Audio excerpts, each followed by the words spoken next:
Board పరీక్షలే జీవన్మరణ సమస్య కాదని, పరీక్షల సమయంలో ఒత్తిడికి గురికావద్దని విద్యార్థులకు సూచించారు ప్రధాని మోదీ.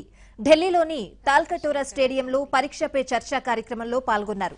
దాదాపు 2000 మంది విద్యార్థులు, ఉపాధ్యాయులతో పరీక్షలు తదితర అంశాలపై ప్రధాని మోదీ మాట్లాడారు.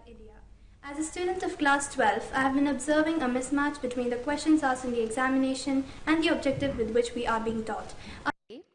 वो इन टीचर्स पेरेंट्स ने खुद गाया है.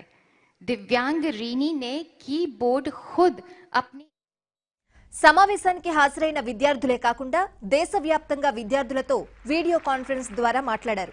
తెలంగాణకు చెందిన విద్యార్థితో కూడా మోదీ వీడియో కాన్ఫరెన్స్ లో మాట్లాడారు. భారతదేశ భవిష్యత్ తన కళ్ల ముందు కనిపిస్తోందన్నారు.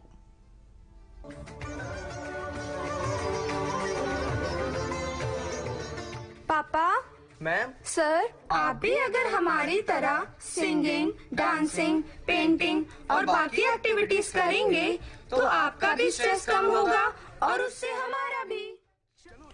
తల్లిదండ్రులు తమ కలల్ని పిల్లలు నెరవేర్చాలని అనుకోవడంతో చిన్నారులపై భారం పెరుగుతుందని, అలా చేయకూడదని చెప్పారు.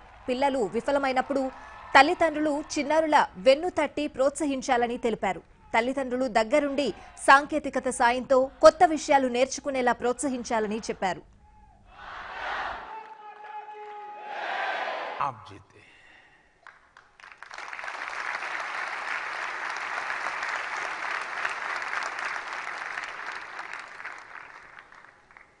आइए शुरू करते हैं।